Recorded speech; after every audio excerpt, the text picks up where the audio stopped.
voici réunis en famille. Dans nos yeux, la lumière scintille. Cette joie qui nous pousse à prier. Quel bonheur de pouvoir tous l'adorer. Tous ensemble nous voulons chanter. Écouter, témoigner, partager. Tous unis par la foi qui nous lie. Nous louons Jésus-Christ. Nous louons Jésus-Christ. Nous louons Jésus-Christ.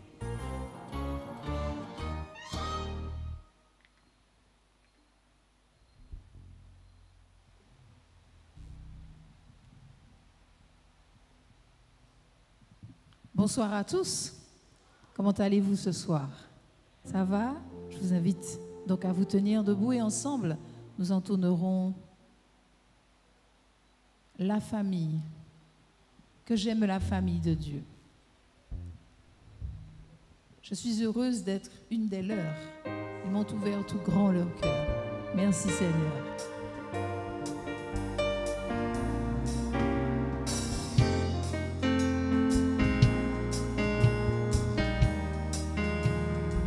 Ensemble. Que j'aime la famille de Dieu, où tout le monde ne fait plus qu'un. Ils m'ont ouvert tout grand leur cœur. Je suis heureux d'être un des leurs dans cette famille de Dieu. J'aime la famille de Dieu, où tout le monde ne fait plus qu'un. Ils m'ont ouvert tout grand leur cœur. Je suis heureux d'être un des leurs dans cette famille de Dieu. Ils m'ont ouvert tout grand leur cœur. Ils m'ont ouvert tout grand leur cœur. Je suis heureux d'être un des leurs dans cette famille de Dieu. Dans cette famille de Dieu. Dans cette famille de Dieu. Oh oui, dans cette famille de Dieu. Dans cette famille de Dieu.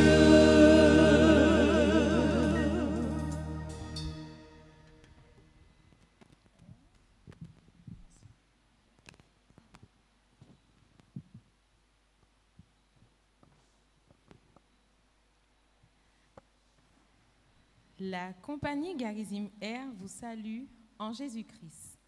Nous sommes contents de vous revoir ce soir.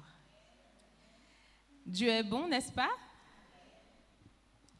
Chaque respiration est une bénédiction et une opportunité de vivre pleinement la joie d'être en vie.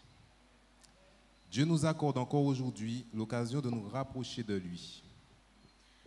Nous avons répondu à son appel et ce soir, il nous offre encore une opportunité de recevoir sa paix.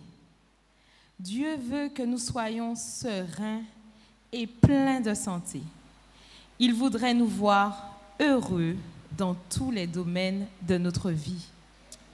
Et oui, chers amis, comme nous pouvons le lire dans Jean 3, Jean 1 au verset 2, « Bien-aimé, je souhaite que tu prospères à tous égards et que tu sois en bonne santé, comme prospère l'état de ton âme. » Saviez-vous que le souhait de Dieu pour nous est que nous soyons parfaitement heureux en lui? Oui, Dieu vous aime. Dieu nous aime. Et vous, savez-vous pourquoi? Stéphane, tu peux nous dire pourquoi? Bien sûr, mais avant, on va donner un petit indice à l'Assemblée. Donc, mon indice est très simple. C'est marqué en grand dans la salle. C'est presque ça, mais c'est pas ça. Amen, voilà ma soeur. Dieu a tant aimé le monde qu'il a donné son Fils unique afin que quiconque croit en lui ne périsse point, mais qu'il ait la vie éternelle. Amen. Nous vous souhaitons à tous une cordiale et chaleureuse bienvenue. Sentez-vous à l'aise à bord de ce magnifique vol et laissez vos soucis, vos problèmes, vos tracas dans la soute qui se trouve au pied de Jésus. Bon vol à vous. Ainsi, nous allons nous prosterner pour la prière.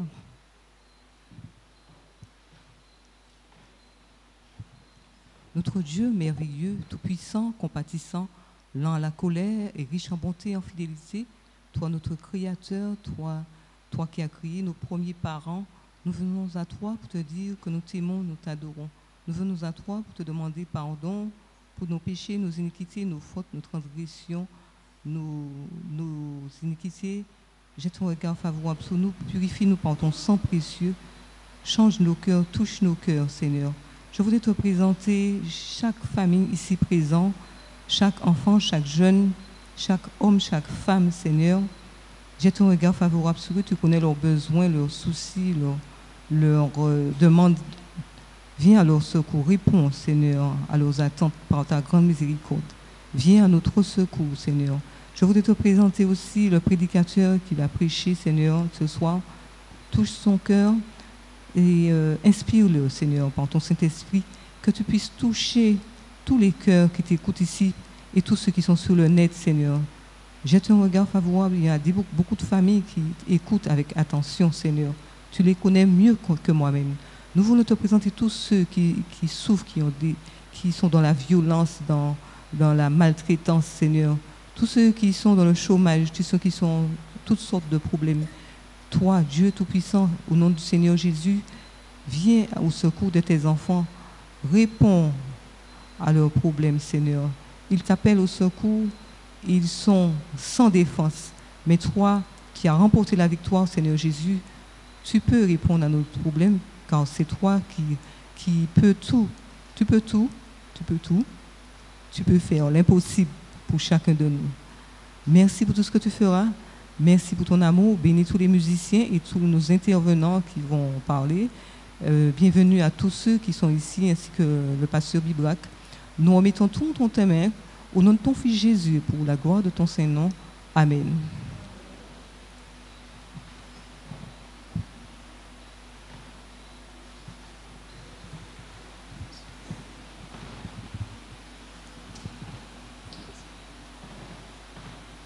Nous passons au moment des annonces. Alors, nous avons une nouvelle pas très réjouissante à vous annoncer. Nous vous annonçons le décès de notre sœur Agatine Edez. Nous vous invitons à soutenir la famille dans ce moment difficile en pensant à eux dans vos prières. Nous vous communiquerons les informations concernant les obsèques ultérieurement. Nous vous rappelons que nos petites boîtes sont toujours disponibles, que vous pouvez déposer vos questions et que le prédicateur y répondra le samedi après-midi. Nous invitons les hôtesses à passer dans les rangs pour distribuer les petits feuillets et les stylos afin de remplir avec vos questions. Samedi matin, nous vous donnons rendez-vous pour l'onction spéciale à 6h du matin. Vous êtes tous invités à passer ce moment spécial en prière. Ce moment sera suivi d'une petite collation. N'oubliez pas de ramener des fruits afin d'y participer. Mercredi soir, nous aurons un grand moment, c'est la prière d'intercession, qui sera suivie de la collecte. Et nous vous rappelons que ce mercredi sera consacré particulièrement à nos aînés. Alors faites des plans pour y être vous et emmenez tous les aînés dans votre entourage. Demain soir, nous avons l'atelier éducation avec l'intervenante Marie-Joseph Rinette à partir de 18h. Puis le séminaire avec le pasteur Taylor Lambert à 19h. Là aussi, nous vous attendons tous. Invitez des amis et surtout des familles. Le jeudi, nous n'avons pas de séminaire, mais de 15h à 20h, il est possible d'avoir un rendez-vous spécial avec le pasteur. Pour cela, nous vous invitons à vous rapprocher de la sœur Chani Salvador pour plus de renseignements. Et enfin, nous terminons ce moment d'annonce avec notre Garden Day. Les inscriptions sont toujours ouvertes. Le numéro est le suivant, 0696 81 80 50. Vous êtes tous conviés à passer ce moment en famille, dans la joie, de 9h30 à 17h, avec des jeux d'antan, n'est-ce pas Charles? Le fameux l'arbalète, avec l'arbalète, beaucoup de jeux et surtout un moment convivial en famille. Nous voulons faire ce soir un petit coucou à notre second prédicateur qui est avec nous, le pasteur Bibrac, qui sera avec nous à partir de samedi. Donc, nous passons à notre petit moment Love.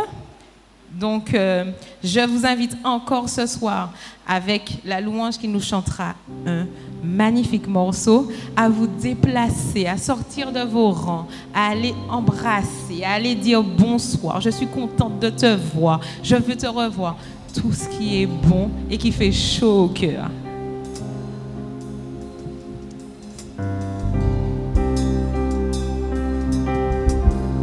Tendez la main à quelqu'un.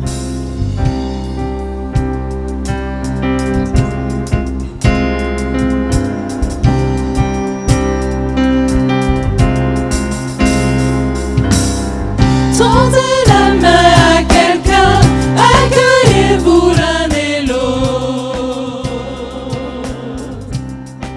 Allez au nom de Jésus. Allez au nom de Jésus, accueillez-vous l'un et l'autre.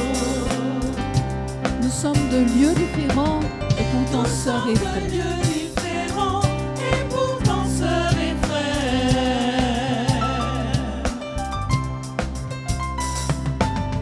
Nous sommes tous différents, mais enfants d'un même Père.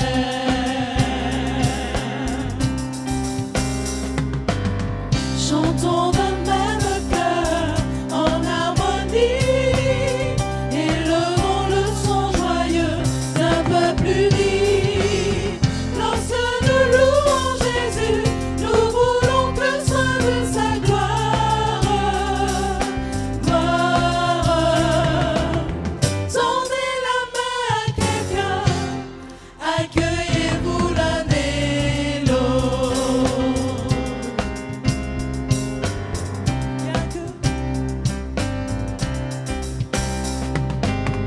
Bien que nous soyons plusieurs, nous sommes unis.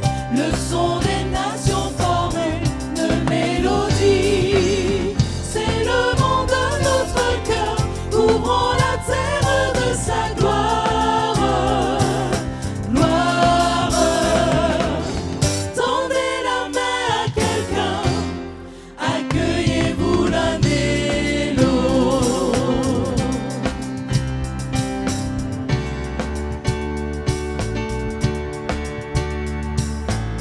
Chantons d'un même cœur en harmonie, élevons le son joyeux d'un peuple uni. Lorsque nous louons Jésus, Nous voulons que soit vue sa que gloire. soit vue sa gloire. Gloire. Tendez la main. Tendez la main à quelqu'un, accueillez-vous l'un et Tendez la main à quelqu'un. l'autre.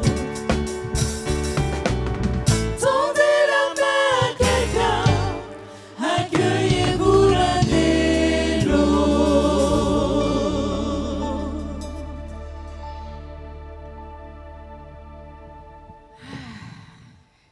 Ça fait du bien. Je suis contente alors. Et pour clôturer ce petit moment, c'est le moment des gros cadeaux. Est-ce qu'on a des visiteurs qui viennent pour la première fois non adventistes? J'ai un gros cadeau pour vous. Bon, ben, je reviendrai avec mes cadeaux. Ceci dit, nous rappelons qu'on a une collection de livres à offrir à un visiteur qui sera venu tout au long de l'effort. Donc, nous vous attendons, hein? Même ceux qui nous suivent sur YouTube, vous êtes les bienvenus. Bonne écoute à tous.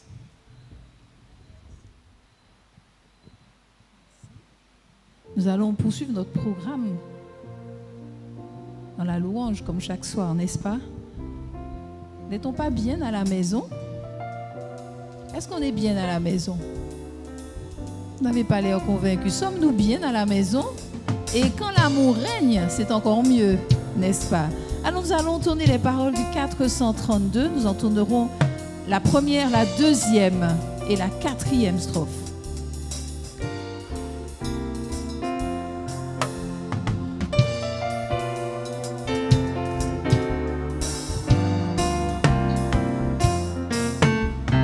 On est bien à la maison quand règne l'amour.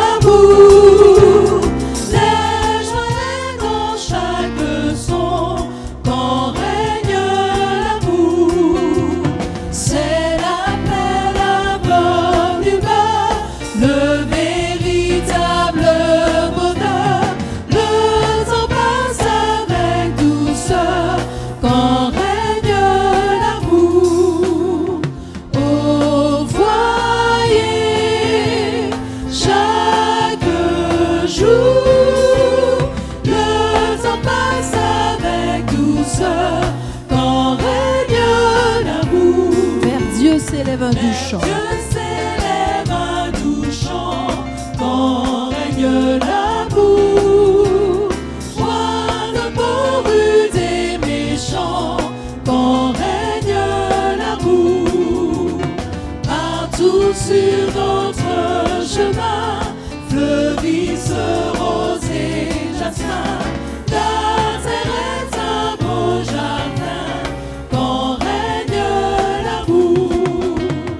Au foyer, chaque jour, le temps passe avec douceur quand règne l'amour. Jésus tout entier, prends-moi. Jésus tout entier, prends-moi, pour que chaque jour notre foyer soit par toi, gardé dans l'amour. Tu me mettras à l'abri de tout mal, de tout souci. Par toi je serai béni, Jésus, roi d'amour. Au foyer, chaque jour, le temps passe avec douceur quand règne l'amour. Seigneur, tel que je suis, je viens vers toi pour me blottir dans tes bras d'amour. Comme l'eau d'un ruisseau, ta présence coule en moi. Comme un courant d'eau, ta joie remplit mon cœur.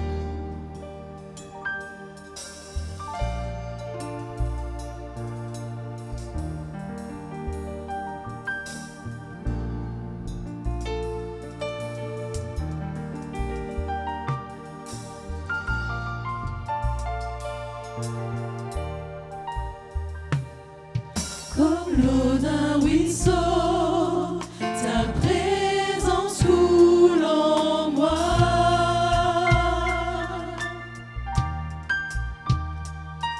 Comme un courant d'eau, ta paix remplit mon cœur.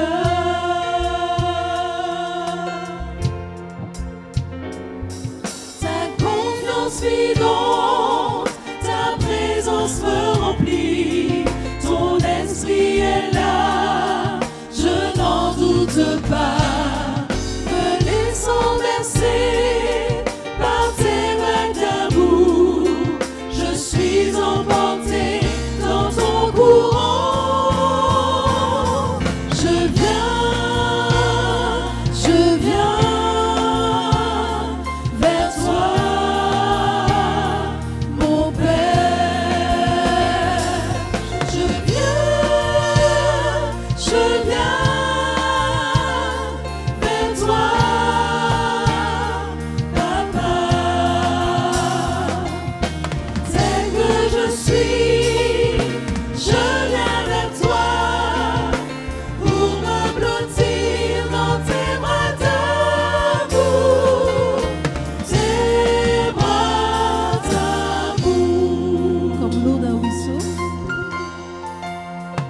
J'aimerais vous entendre comme un courant d'eau. À vous, ta paix remplit mon cœur.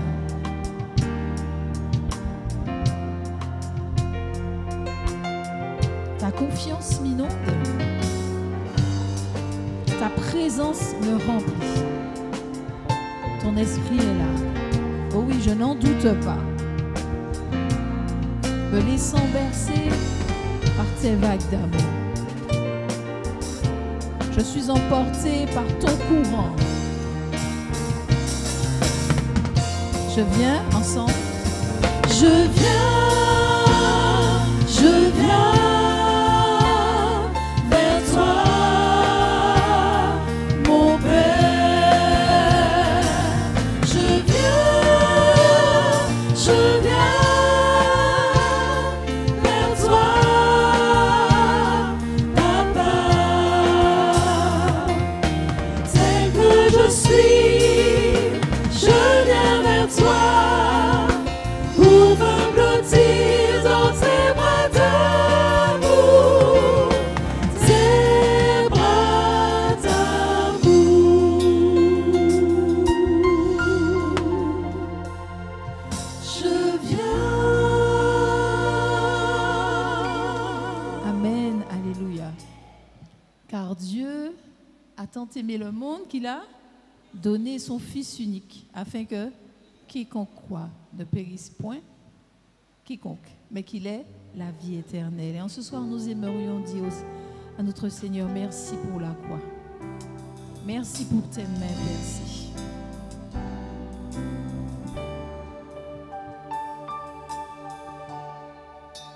Merci pour la croix, Seigneur. Merci pour le prix payé.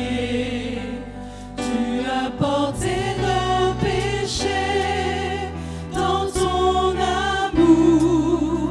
Ta grâce m'a purifié. Merci pour ton de bonté. Merci pour tes mains percées.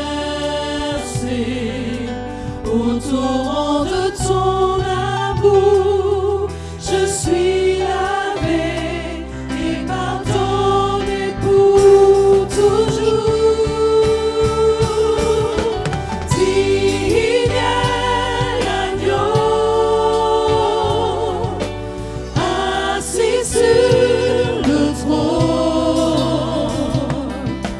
couronné le roi des rois. Tu règnes en majesté. Saint élevé, Jésus, Fils de Dieu, bien-aimé du Père crucifié. Digne est l'agneau, digne est l'agneau. Merci pour la croix, Seigneur. Merci pour le prix payé. Tu as porté nos péchés dans ton amour. Ta grâce m'a purifié. Merci pour ton de bonté. Merci pour tes mains percées. Au torrent de ton amour, je suis lavé et pardonné pour toujours. Oh oui, digne est l'agneau. Digne est l'agneau, assis sur le trône, couronné le roi des rois. Tu règnes en majesté.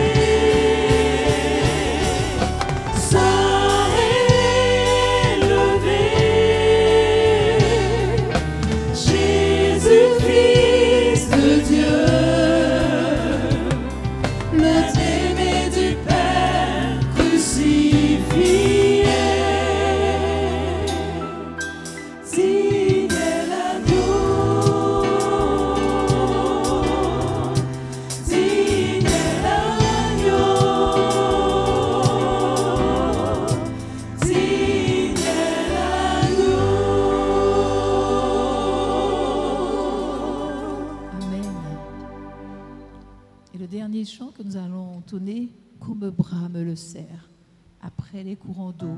Seigneur, je crie à toi, je soupire après toi. Mon âme a soif du Dieu vivant.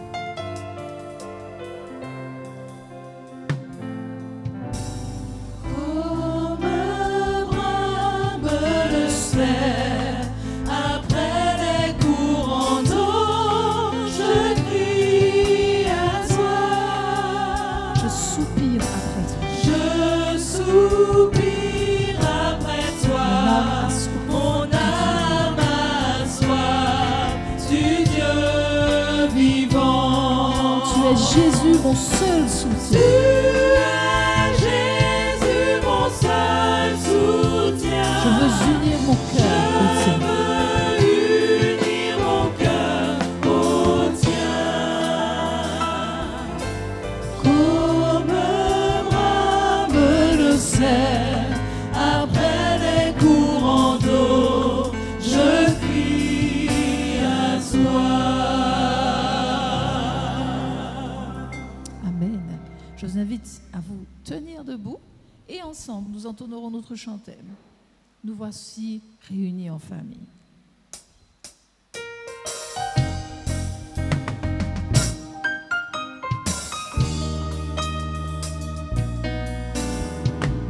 Nous voici réunis en famille, dans nos yeux la lumière scintille, cette joie qui nous pousse à prier. Quel bonheur de pouvoir tous adorer, tous ensemble nous voulons chanter, écouter, témoigner, partager, tous unis par la foi qui nous lie, nous louons Jésus-Christ.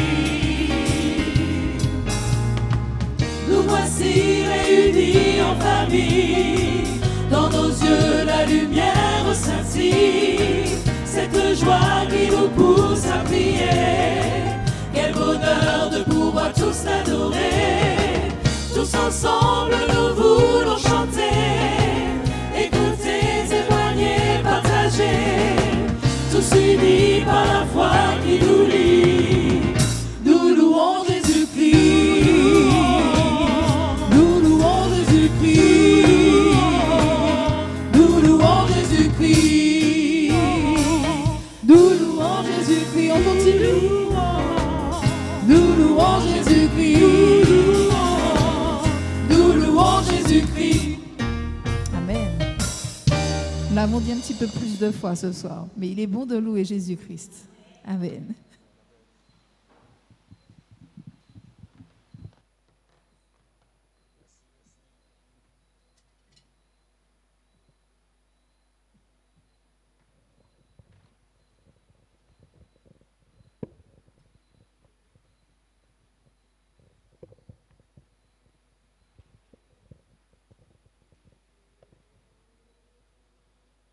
Mesdames et messieurs, chers amis, bonsoir. C'est toujours une joie de vous retrouver ce soir. Et chaque soir d'ailleurs. Je sais que Dieu a été bon pour nous, qu'il nous accorde la vie et que nous sommes très heureux d'être là. J'accueille avec joie Pasteur Bibra.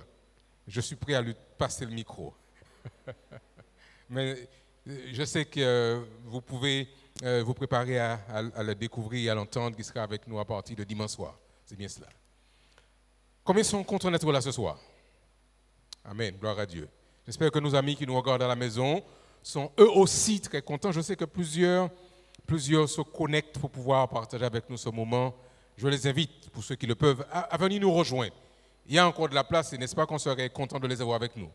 Donc, si vous le pouvez, mesdames et messieurs, ceux qui nous regardent à la maison, faites des plans. Demain soir, ce sera un moment important et je vous invite à ne pas hésiter à être avec nous pour vivre ensemble ce temps autour de la parole de Dieu. Notre thématique, famille, sac à fête. Parce que nous voulons nous inquiéter du bien-être de chaque famille. Et c'est pourquoi cette thématique a été choisie, parce que nous voulons vraiment que tous se retrouvent ensemble autour de la parole de Dieu. Hier soir, nous sommes adressés aux dames. Mais vous êtes revenus, ça veut dire que je n'ai pas été trop dur avec vous. Et vous êtes là avec attention pour découvrir ce qu'on va dire aux messieurs. Alors, les hommes sont là, Ils sont un petit peu inquiets, je vois sur leur visage, mais ça ira. Dieu saura prendre soin de ses fils et de ses filles par la grâce de son Seigneur. Notre conférence qui a pour titre « Homme, Dieu a un plan pour toi ». Je voudrais donc saluer tous nos frères, tous nos oncles, nos cousins, nos fils qui sont là ce soir, ceux qui nous regardent à la maison. Je voudrais aussi les saluer parce que je sais, chers amis, que Dieu a un plan pour chaque homme parce que c'est son projet pour chacun d'entre nous. Nous allons prier et entrer dans la réflexion pour ce soir. Père éternel, nous te disons merci parce que tu es un Dieu qui est bon et qui prend soin de nous. Alors que nous allons réfléchir ensemble, accorde-nous, je te prie Seigneur, toute la clairvoyance et le calme d'esprit pour engager cette réflexion avec l'influence et la présence de ton Esprit Saint. Nous te prions Père parce que nous savons que tu nous aimes et que tu as pour nous des choses fantastiques. Alors cache-moi derrière la croix et que les paroles qui seront prononcées correspondent à ce que tu veux dire à ton peuple, à tes fils en particulier. Nous te prions Père au nom de Jésus et pour ta gloire. Amen. La famille, c'est un espace prévu par Dieu pour l'épanouissement et l'intégrité de toutes les personnes qui vivent en son sein. C'est ma propre définition de ce que c'est que la famille. Je répète, un espace prévu par Dieu pour l'épanouissement et l'intégrité de toutes les personnes qui vivent dans son sein. Par conséquent, mesdames et messieurs, vivre en famille devrait faire de nous des hommes et des femmes heureux, sans exception. Et par conséquent, vivre en famille devrait être remboursé par la sécurité sociale.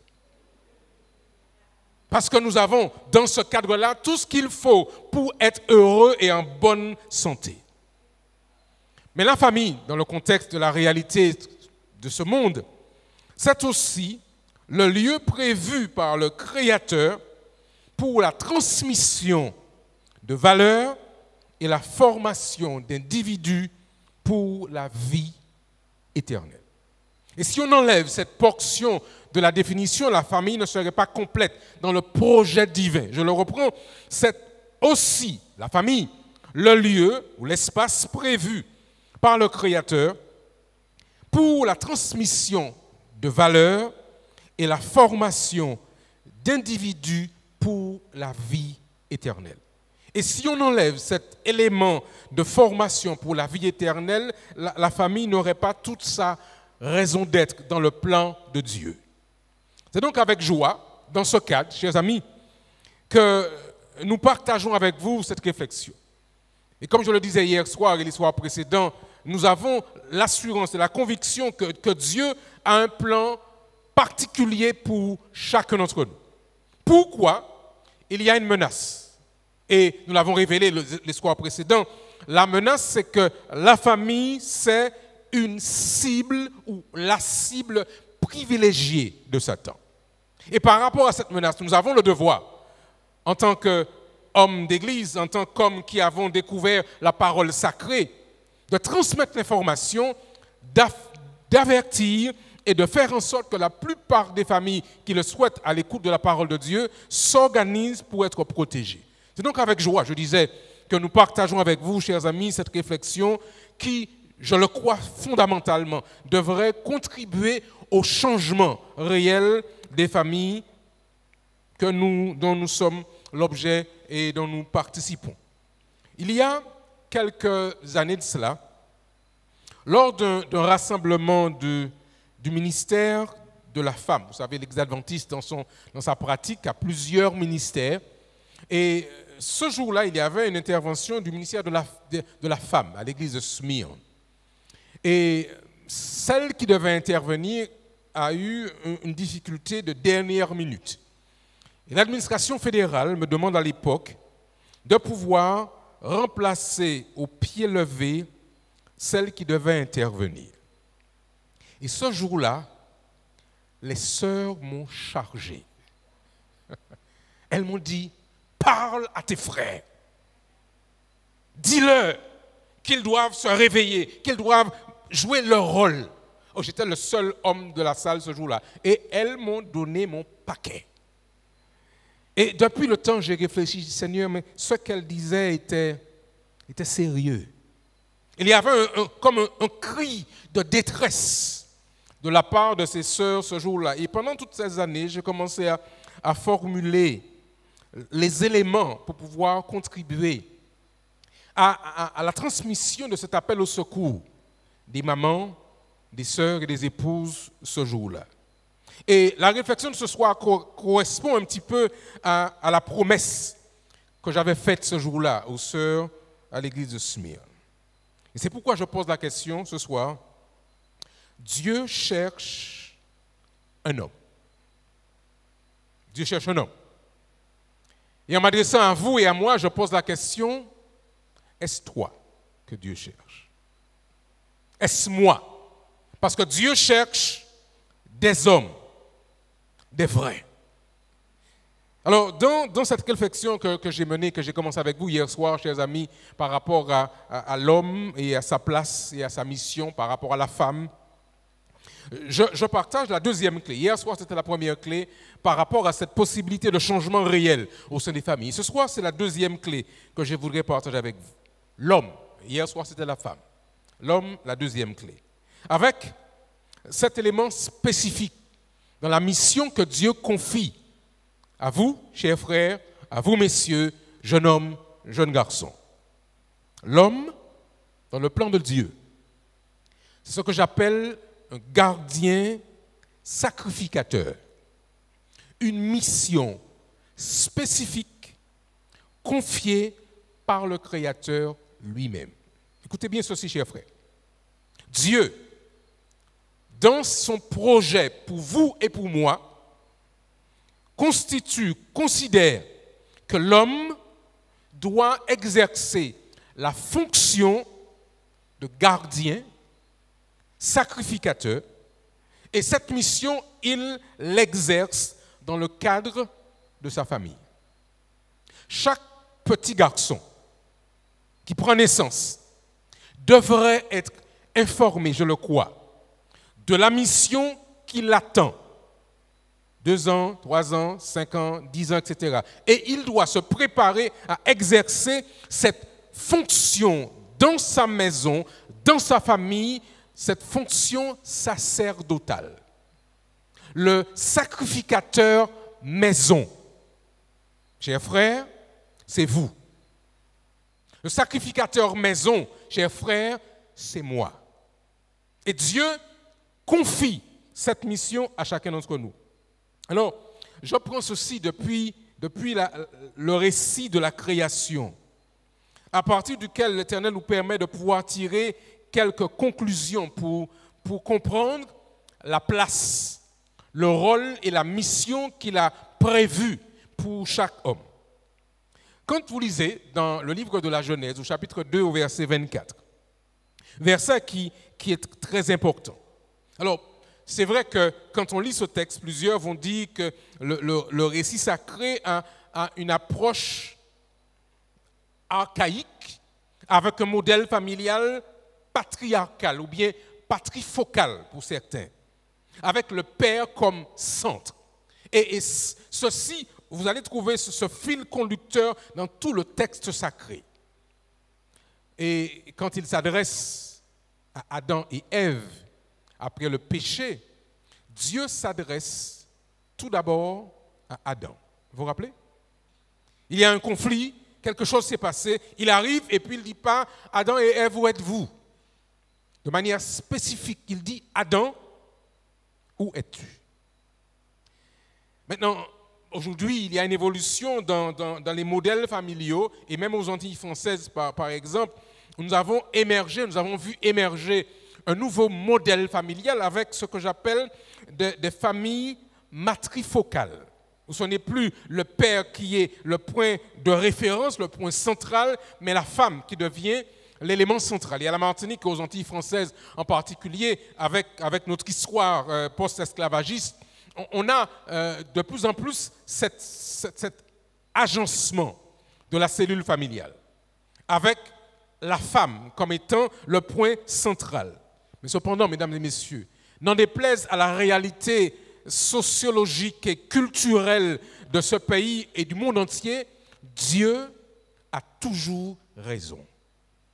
Et peu importe les possibilités ou la volonté que l'homme aurait de pouvoir adapter le plan, Dieu ne se trompe jamais. Le texte que je disais tout à l'heure, Genèse chapitre 2, verset 24, dit ceci. C'est pourquoi l'homme quittera son père et sa mère et s'attachera à sa femme, et le texte continue, et ils deviendront une seule chair. Si vous analysez le texte dans sa structure, vous comprendrez, chers amis, que le processus de création d'une nouvelle entité familiale, selon le modèle biblique, est de la responsabilité de l'homme. Je répète, parce qu'aujourd'hui, les femmes, bon, écoute, le gars ne fait pas le travail, je passe à l'action. Je prends les devants. Très bien. Mais observez bien que dans son processus, Dieu déclare, ce n'est pas moi, le texte déclare, c'est pourquoi l'homme quittera son père et sa mère et s'attachera à sa femme. Ce n'est pas un oubli de la part du Seigneur. Il n'a pas dit l'homme et la femme quitteront leurs parents et se mettront ensemble. Ce n'est pas ça qu'il a dit. Il dit bien, l'homme quittera son père et sa mère, il s'attachera à sa femme et ils deviendront une seule chair. Et le Créateur sous-entend que la responsabilité, je dis bien, écoutez chers frères, la responsabilité de la création d'une nouvelle entité familiale est de la responsabilité initiale de l'homme. Maintenant, après la désobéissance de nos premiers parents, la démarche du Créateur est encore orientée vers l'homme. Genèse chapitre 3, versets 8 à 12. Continue, et je faisais allusion il y a un instant à cet épisode. Genèse 3, versets 8 à 12. Alors ils entendirent la voix de l'Éternel qui parcourait dans le jardin vers le soir, et l'homme et la femme se cachèrent loin de la face de l'Éternel, au milieu des arbres du jardin. Mais l'Éternel, Dieu, appela l'homme. Et qu'est-ce qu'il dit? Où es-tu? Alors là encore, mesdames et messieurs, ce n'est pas une erreur de celui qui a composé le livre de la Genèse pour dire que Moïse aurait dit, Dieu a dit comme cela, Dieu révèle à son serviteur. Et il dit, Dieu appela l'homme et il lui dit, où es-tu? Et c'est tellement spécifique que c'est l'homme qui répond. Verset 10, il répond, Adam qui parle, j'ai entendu ta voix dans le jardin, j'ai eu peur, parce que je suis nu et je me suis caché. Observez bien qu'Adam répond à la première personne du singulier. Il n'a pas dit « nous avons entendu », il dit « j'ai entendu » parce qu'il a été interpellé directement. L'Éternel continue à échanger avec lui et il lui dit « qui t'a appris que tu étais nu? Est-ce que tu aurais mangé de l'arbre dont je t'avais défendu de manger ?» Et alors l'homme fait référence à la femme. L'homme répondit « cette fois, la femme que tu as mise auprès de moi m'a donné de l'arbre et j'en ai mangé. » Juste pour un petit rappel, vous vous rappelez que je disais que l'une des premières compétences que Dieu avait confiées aux femmes, c'est cette capacité d'influence. Et voici ce qui se passe ici là. Adam le reconnaît. Effectivement, j'ai entendu ta voix, mais c'est la femme que tu as mise à côté de moi, j'en ai mangé, etc. Mais observez bien, mesdames et messieurs, que là encore, le Créateur s'adresse à la femme. Il n'a pas changé son plan. Toujours par rapport à la réflexion sur la place de l'homme. Genèse 3, versets 17 à 19.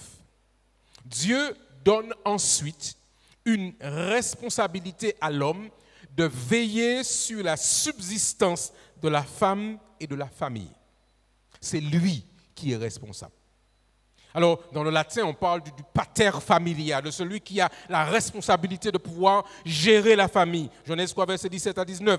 Il dit à l'homme, encore, « Puisque tu as écouté la voix de ta femme et que tu as mangé de l'arbre au sujet duquel je t'avais donné cet ordre, tu n'en mangeras point, le sol sera maudit à cause de toi. Nous connaissons, c'est à force de peine que tu en tireras ta nourriture tous les jours de ta vie. Il te produira des épines et des ronces, tu en mangeras l'herbe des champs. C'est à la sueur de ton visage que tu mangeras du pain jusqu'à ce que tu retournes à la poussière d'où tu as été pris, car Tu es poussière et tu retourneras dans la poussière. Là encore, mesdames et messieurs, Dieu s'adresse à l'homme. Et comprenons bien aujourd'hui la responsabilité que Dieu confie à l'homme de manière particulière. Toujours la place de l'homme. L'objectif de notre adversaire, dans une stratégie de division, est de pousser l'homme à s'écarter de son rôle et de sa mission afin de continuer à affaiblir la famille. C'est ça le plan. Puisque Dieu a confié une mission à la femme particulière et une à l'homme, il dit, je vais écarter l'homme de sa mission, de sa responsabilité. Et un regard rapide, chers amis, sur le problème de la violence au sein des familles confirme le succès de cette stratégie.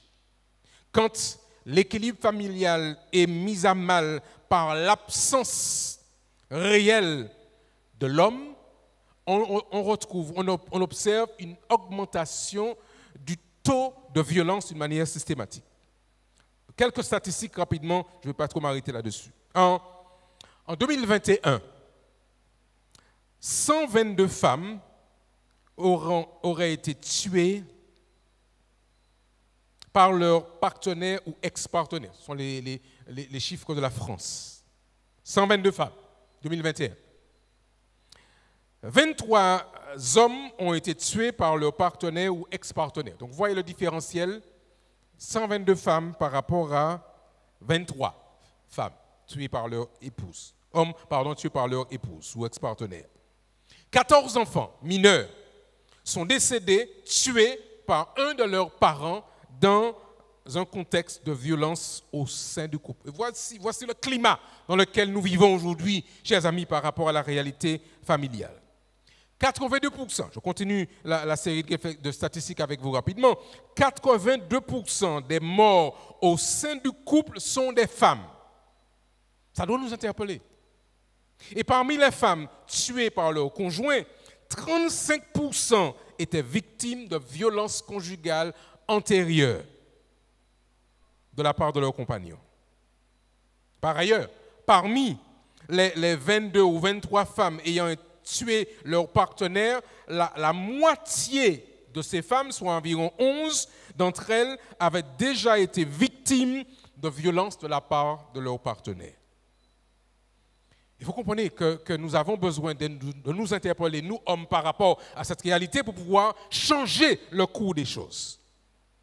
Sur une étude nationale sur les morts violentes au sein du couple, en 2020, ministère de l'Intérieur, ce sont là mes sources, délégation aux victimes, ministère de l'Intérieur. Une femme meurt en moyenne tous les 3 jours des suites des violences au sein du mariage. Un homme meurt tous les 14 jours des suites de violences conjugales. Et dans la plupart des cas, comme on l'a déjà établi, la femme coupable du crime a elle-même été maltraitée par cette personne. 13% de toutes les morts violentes dénombrées en France où le coupable est connu ont lieu, je l'avais déjà dit un autre soir, dans le cadre du couple. Donc on voit bien le climat que nous découvrons ici. 41% des crimes dans le mariage sont liés à des problèmes de séparation. Et puis 23% des meurtriers se suicident après avoir réalisé leur crime. Et parmi ce chiffre-là, 97% sont des hommes. Alors vous comprenez, chers amis, que nous ne pouvons pas, en tant que chrétiens, hommes d'église, hommes de Dieu, rester insensibles à ce genre de statistiques, puisque nos familles chrétiennes, pour ceux qui sont chrétiens, ne sont pas épargnées par ce genre de drame. On estime en France que plus de 1,5 million de femmes sont victimes de violences conjugales. 1,5 million de femmes victimes de violences conjugales, selon l'Observatoire national de la délinquance. Et dans ces 1,5 million de femmes, il y a un nombre de chrétiens, hommes et femmes, qui disent aimer Jésus-Christ. Il y a un problème, il y a comme une opposition, une antinomie entre notre engagement et la pratique vécue chez nous. Alors vous allez me dire, où est donc l'intérêt de ces statistiques, chers amis? L'intérêt, c'était pour moi de faire la preuve, si c'était nécessaire, que nous nous sommes écartés du plan originel de Dieu pour la famille. Et il nous faut donc revenir au modèle initial. Nous avons besoin d'hommes, de vrais hommes dans nos familles, dans nos quartiers, dans nos mairies, dans toute notre structure. Nous avons besoin d'hommes, de vrais hommes. Et c'est pourquoi l'apôtre Paul, en s'adressant au problème familial qui avait été exprimé à l'église d'Éphèse, disait dans Éphésiens chapitre 5, vous connaissez le texte, pas vrai? Éphésiens chapitre 5 et versets 23 à 25. Permettez-moi de retrouver rapidement Éphésiens chapitre 5, versets 23 à 25. Nous les connaissons pour ceux qui sont familiers du texte sacré.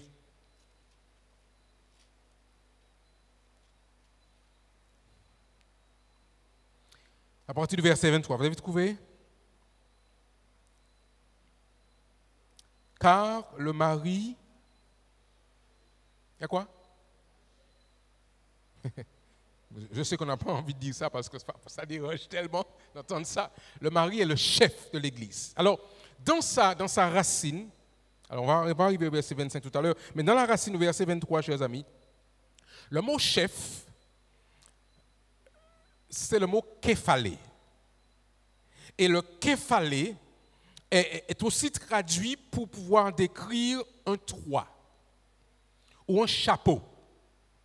Et quand on comprend l'importance du toit, dans son rôle, dans sa mission, nous avons besoin de comprendre quelle est notre place et notre rôle, chers frères, chers messieurs. Dieu nous dit, vous êtes le toit, vous devez assurer la protection, l'intégrité physique, spirituelle de cette maison, de ce foyer. Vous êtes, dit-il, le chef de la femme, comme Christ est le chef de l'Église qui est son corps, dont il est le sauveur. Et puis ensuite, il va donner aux hommes, par rapport à ce modèle déjà proposé, le modus operandi, la manière de fonctionner. Marie, puisque vous êtes le chef, puisque vous avez une responsabilité devant Dieu, aimez vos femmes. Aimez vos femmes, comme Christ a aimé l'Église et s'est livré lui-même pour elle. Verset 25. Afin de la faire quoi? Sanctifier par la parole après l'avoir purifiée par le baptême. Je m'arrête sur le mot sanctifier. Et je fais le lien entre sanctifier, sacrifice et sacrificateur. Je disais tout à l'heure que nous sommes tout d'abord gardiens, protecteurs, képhalés, avec une mission précise d'en assurer la protection. Et puis il dit aussi ensuite, afin de la sanctifier par la parole. Et il parle de la parole de Dieu après l'avoir purifiée par le baptême. Messieurs, chers frères, c'est notre mission. Gardien, sacrificateur. Et la perspective, le projet qu'il nous propose au verset 27, afin de faire paraître devant lui cette Église glorieuse, sans tache, ni ride, ni rien de semblable, mais sainte et irrépréhensible. C'est ça notre mission, chers frères. Mais il se trouve qu'on ne nous avait pas dit ça. On ne savait pas ça.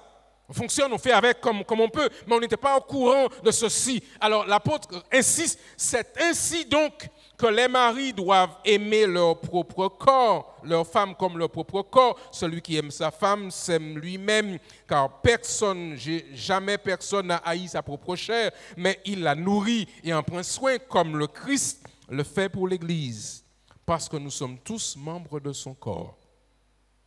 C'est pourquoi il reprend le texte avec le rappel de cette injonction de responsabilité à l'homme. C'est pourquoi, dit-il, l'homme, l'apôtre Paul reprend le texte de Genèse, l'homme quittera son père et sa mère, s'attachera à sa femme, et les deux deviendront une seule chair. Et puis il dit, ce mystère est grand. Je dis cela par rapport à l'Église, par rapport au Christ et à l'Église. Et vous comprenez, chers amis, le dilemme que nous avons maintenant dans nos familles, dans nos foyers, quand nous avons des pères qui sont absents, des hommes qui sont manquants à l'appel. La mission de l'homme est donc bien de protéger l'intégrité de sa famille. Si la femme a été formatée pour influencer, comme je le disais hier soir, l'homme a quant à lui été formaté pour assurer la protection physique, matérielle, spirituelle de l'entité familiale. Je répète mes frères, l'homme a été formaté pour assurer la protection physique, matérielle et spirituelle de l'unité familiale. C'est lui le gardien. C'est lui le sacrificateur de cette maison. Et vous comprenez, chers amis, que si nous, hommes, nous ne sommes pas impliqués avec le Seigneur, qui est le souverain sacrificateur, comment pourrais-je mettre en pratique mon rôle et ma mission si je ne suis pas en connexion avec le souverain sacrificateur? Il n'est pas possible de le faire. Mais hélas, notre société fait tout ce qu'elle peut aujourd'hui pour gommer ce rôle et cette mission du disque dur de nos jeunes garçons. Ils sont maintenant, pour beaucoup d'entre eux, ils sont maintenant dans une confusion identitaire telle qu'ils ne savent même plus comment exprimer leur masculinité. Et ils sont mal dans leur peau. On ne sait même pas comment se positionner. Et certains psychologues, en considérant ce dilemme de l'identité de la jante masculine, du genre masculin, comme on le dit maintenant aujourd'hui, parlent de ce qu'on décrit comme étant la castration de l'homme moderne.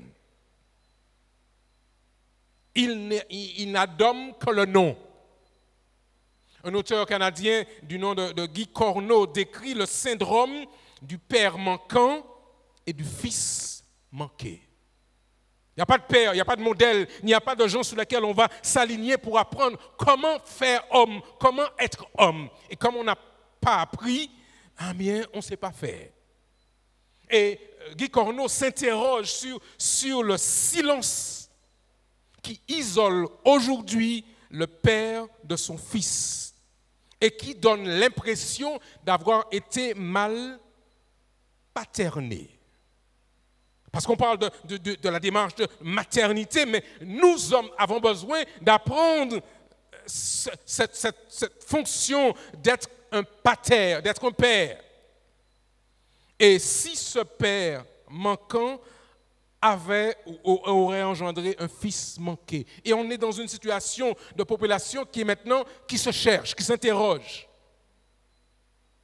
Cette question cruciale a amené l'auteur à se demander, Guy Corneau, pourquoi l'homme aujourd'hui est si mal dans sa peau, pourquoi il a peur de l'intimité, qu'il redoute à ce point et qu'il passe par la forme agressive pour s'exprimer, qu'il se sent obligé de jouer au héros, au gros bras, au séducteur, parce qu'il ne sait pas comment être un homme. Et c'est compliqué aujourd'hui, c'est pas simple de pouvoir fonctionner comme cela dans une société qui s'interroge, qui se cherche. On frappe à la porte à 2h du matin, le mari réveille sa femme et puis il dit à sa femme, va voir qui est à la porte. Vous imaginez? C'est le monde à l'envers. Il devrait pouvoir être, Dieu lui a donné cette masse musculaire pour pouvoir réagir et protéger sa famille. Mais aujourd'hui, maintenant, il se cache. Derrière ce que je décris, chers amis, pour vous et pour moi, chers messieurs, je considère que ceci est l'une des causes ignorées de la violence au sein des familles. Écoutez bien ceci cependant, chères femmes, parce que la plupart des hommes que nous sommes aujourd'hui ont été formatés par leur maman. C'est nous, maman, qui ont formaté les hommes que nous sommes. Parce que si les pères étaient absents, on fait avec ce qu'on a. Et ce formatage que nous avons fait de manière sociétale produit le résultat que nous avons aujourd'hui. Des hommes sans colonne vertébrale. Et puis leur pantalon est jusque derrière sur leurs fesses. Mais on les a formatés, ils ne sont pas tombés du ciel. ces jeunes garçons. Ils sont issus d'une cellule familiale. Et où est le modèle qu'ils ont pour pouvoir savoir comment on devient homme? La remise en cause du rôle du père et le rejet de la place et de la mission du père au sein du système familial, chers amis, est l'une des causes de la réalité violente au sein des familles aujourd'hui.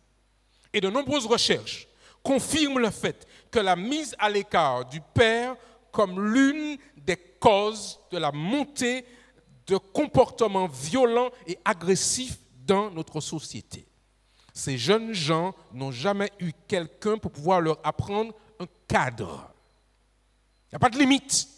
Parce qu'il n'y avait pas généralement autour de quelqu'un pour leur montrer le cadre. Et nos nombreuses familles monoparentales n'ont pas facilité le travail parce qu'elles étaient seules à élever ces jeunes garçons. Dans une loi présentée par Mme Ségolène Royal, à l'époque ministre de la Famille et des Enfants en coopération avec Marlise Lebranchu, le 4 mars 2004, on parlait déjà à l'époque de reconstruire et de renouveler et de soutenir l'autorité parentale et en particulier du père. Et pourtant, les travailleurs sociaux qui considèrent cette situation montrent qu'en dépit d'une apparente domination des hommes, l'homme moderne est devenu plus ou moins absent dans la famille et son rôle est même de plus en plus nié. Alors, il y avait à l'époque, à la Martinique, cette allocation femmes seules. Vous vous rappelez? Femmes seules qui était distribuée. Mais on se tenait comment elles sont seules, mais elles ont de plus en plus d'enfants. Comment comprendre? Mais quand les inspecteurs commençaient à faire les enquêtes, les hommes sortaient par les portes et par les fenêtres, disparaissaient. Et ce n'est pas étonnant, chers amis, qu'on se retrouve aujourd'hui maintenant avec une absence du père. Ou parfois, quand ils sont présents physiquement, ils sont absents. Ils sont là, mais ils ne sont pas là. Les hommes ont ailleurs une position d'autorité, dans le travail ou ailleurs, mais quand ils arrivent à la maison, c'est comme s'ils seraient dépossédés de leur autorité, de leur présence. Et un résumé du rôle historique du père dans la famille nous conduit aux conclusions suivantes, chers amis.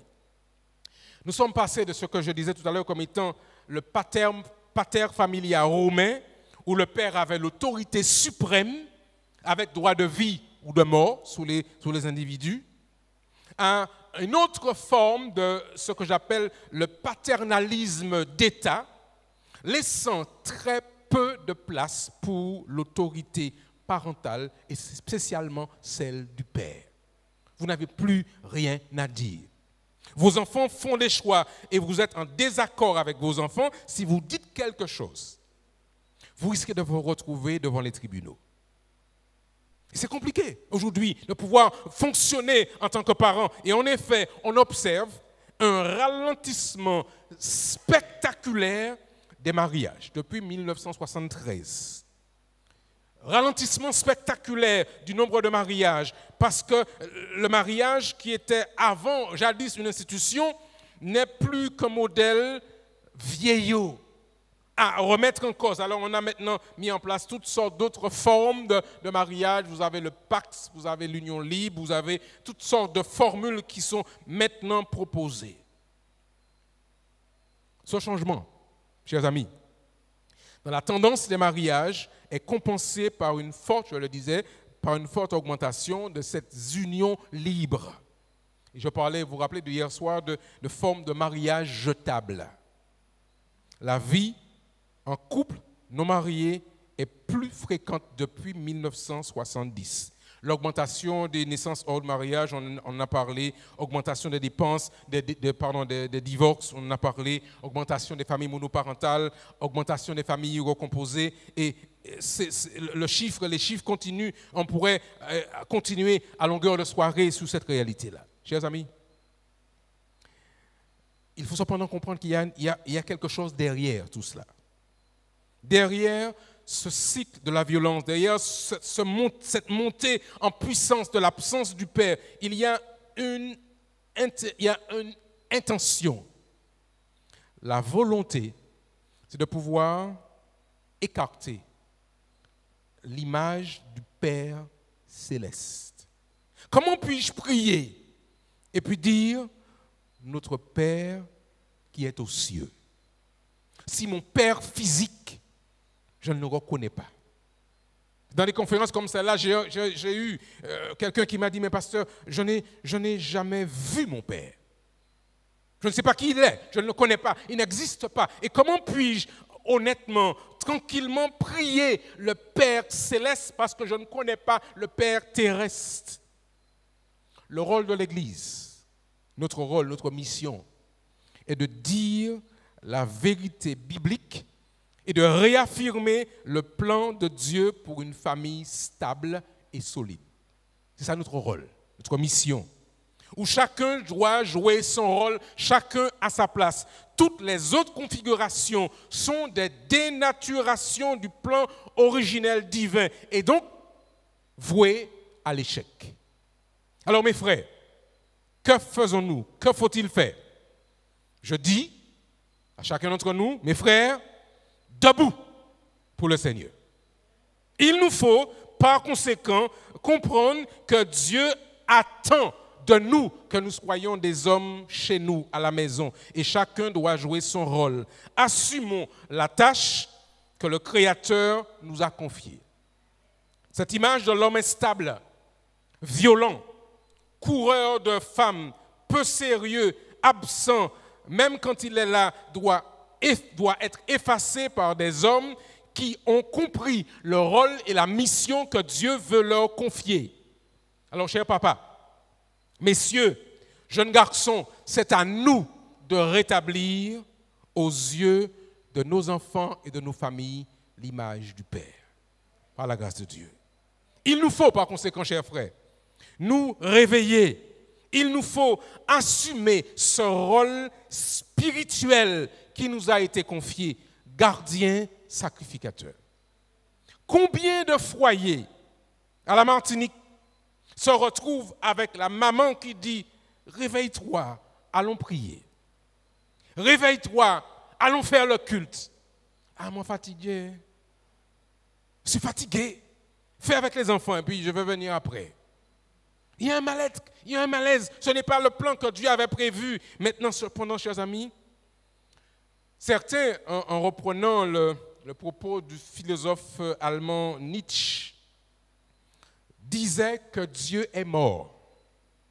Mes frères et sœurs, Dieu est vivant. Le Dieu que nous servons n'est pas mort, mais il est capable de pouvoir nous réveiller. Il est capable de pouvoir nous mobiliser.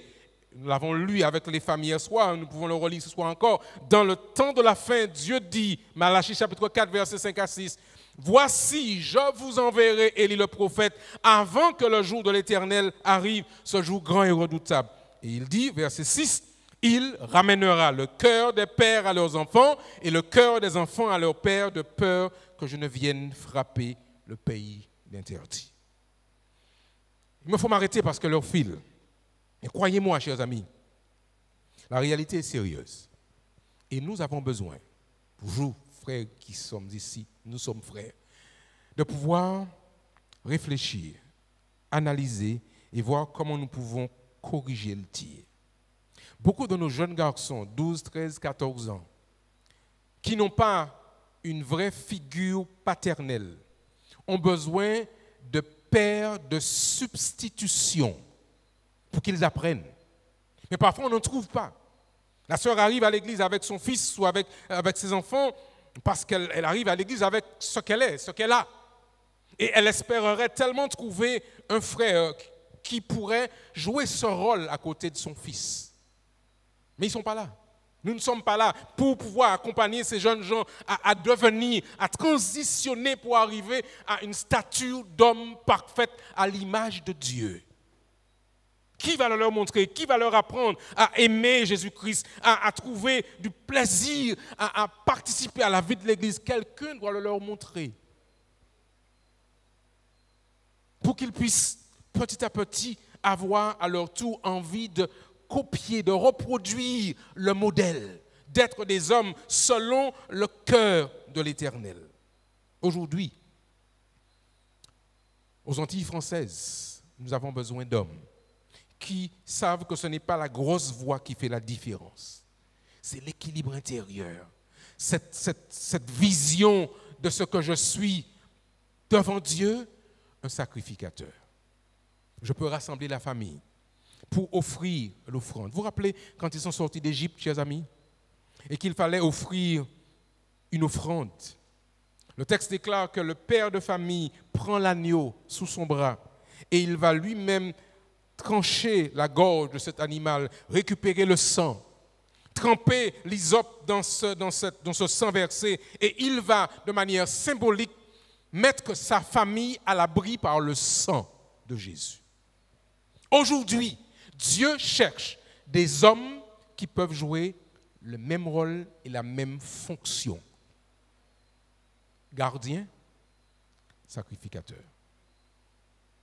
Maintenant, que faisons-nous, messieurs? Que faisons-nous, chers frères? Où allons-nous par rapport à cette mission? Je pose la question, que faisons-nous aujourd'hui par rapport à ce que Dieu a prévu pour vous et pour moi? Mais en terminant, puisqu'il me faut m'arrêter, je lis cette perspective de la fin.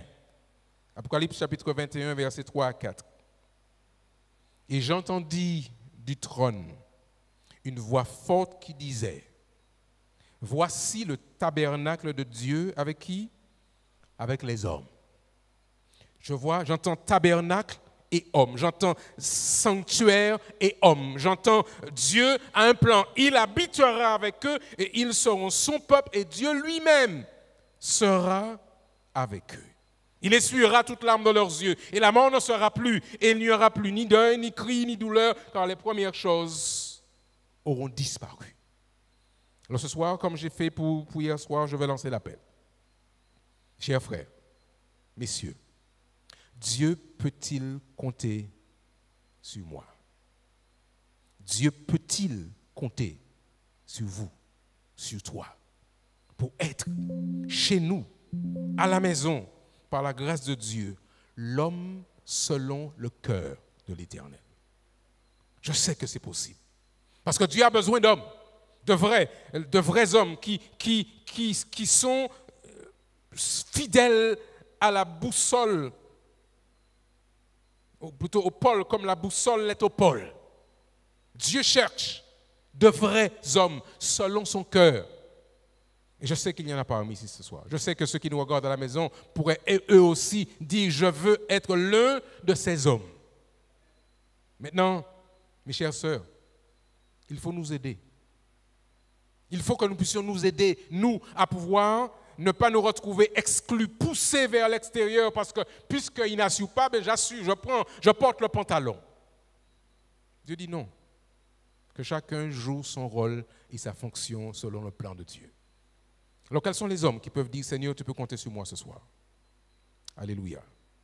Messieurs, je vais vous demander de vous mettre debout. Vous pensez bien, on ne va pas rester assis dans une posture là, alors que la situation est suffisamment sérieuse, suffisamment grave pour que nous puissions monter au créneau. Si j'ai dit hier soir aux sœurs qu'elles peuvent changer la réalité de ce pays, je crois que si nous, hommes, nous décidons de pouvoir faire les choses différemment, nous irons dans la rue et nous saurons parler à ces jeunes garçons qui n'ont pas de repères pour leur dire, c'est pas comme ça qu'on est un homme.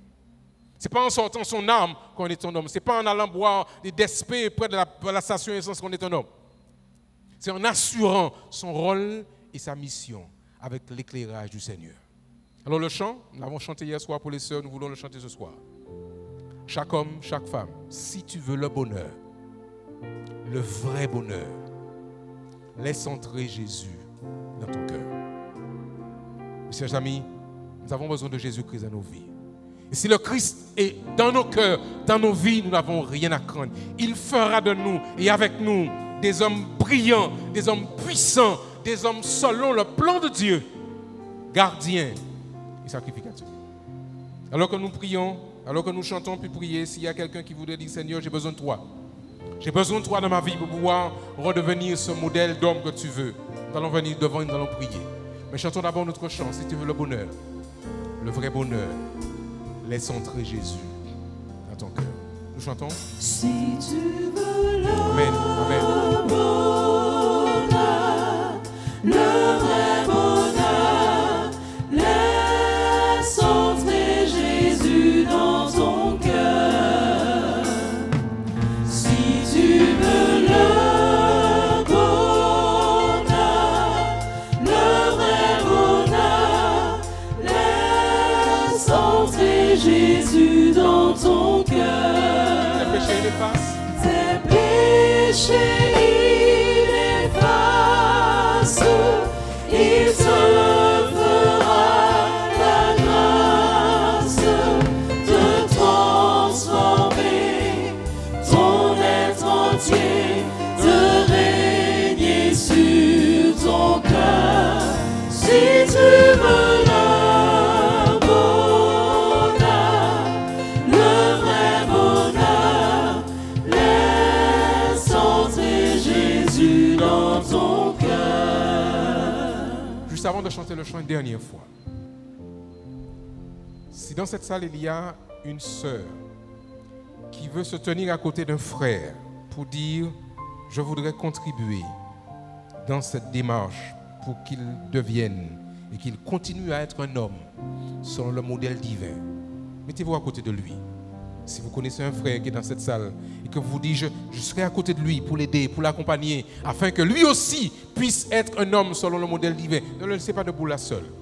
Parce que vous savez le rôle et l'influence que la femme, que l'épouse, que la maman, que la tante, que la grand-mère peut faire à côté de cet homme-là. Nous allons chanter le chant une dernière fois, prier et rentrer à la maison. Si tu veux le bonheur, le vrai bonheur, laisse entrer Jésus dans ton cœur.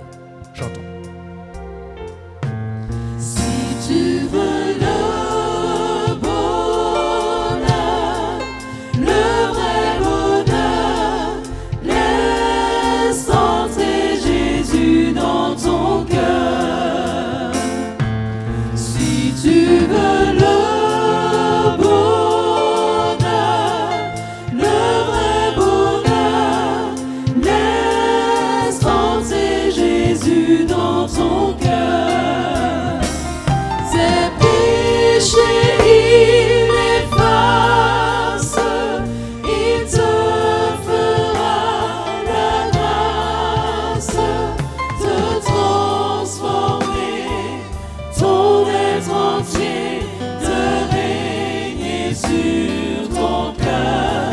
Si tu veux le bonheur, le vrai bonheur, laisse entrer Jésus dans ton cœur. Nous allons baisser la tête et fermer les yeux.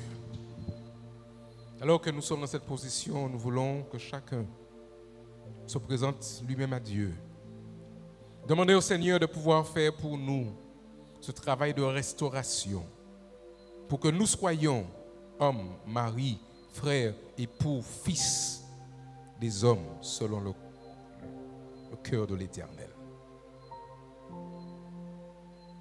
Seigneur, je te prie de bénir ces hommes qui sont ici présents dans cette salle, comme ceux qui sont à la maison et qui prennent aussi l'engagement de pouvoir, par ta grâce, se reconnecter avec le Créateur pour qu'il fasse de nous des sacrificateurs, gardiens de notre famille, en charge de l'intégrité physique, matérielle et spirituelle.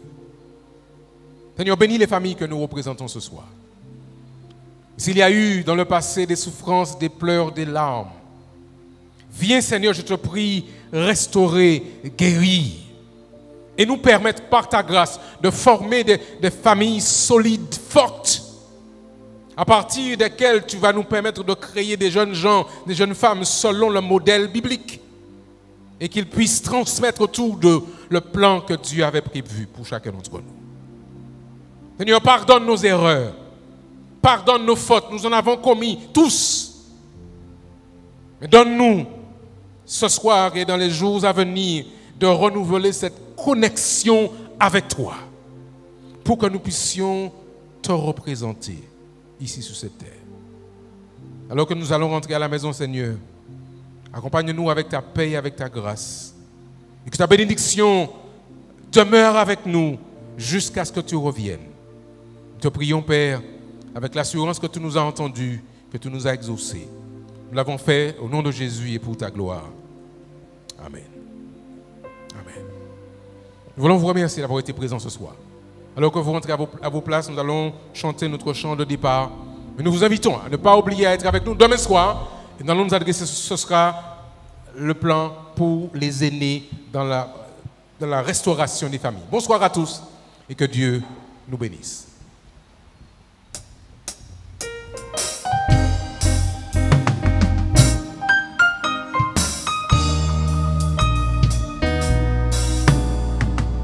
Nous voici réunis en famille, dans nos yeux la lumière scintille, cette joie qui nous pousse à prier, quel bonheur de pouvoir tous adorer, tous ensemble nous voulons chanter, écouter, témoigner, partager, tous unis par la foi qui nous lie, nous louons Jésus-Christ.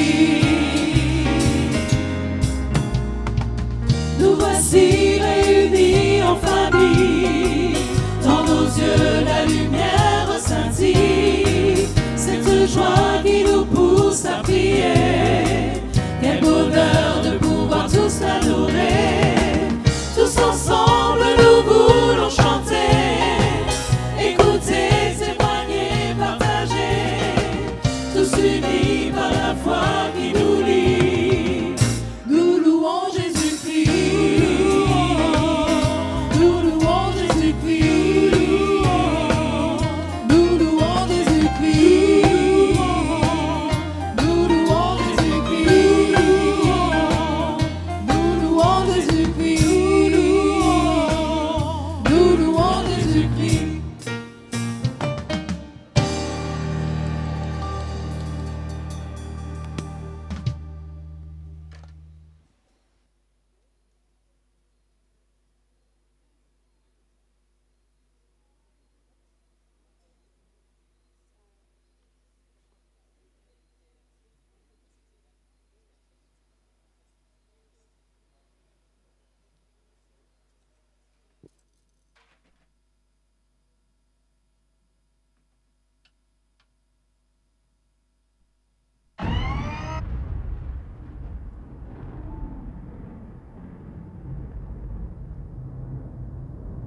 Nous voici réunis en famille, dans nos yeux la lumière scintille, cette joie qui nous pousse à prier, quel bonheur de pouvoir tous l'adorer, tous ensemble nous voulons chanter, écouter, témoigner, partager, tous unis par la foi qui nous lie. Nous louons Jésus-Christ, Nous louons Jésus-Christ, Jésus-Christ.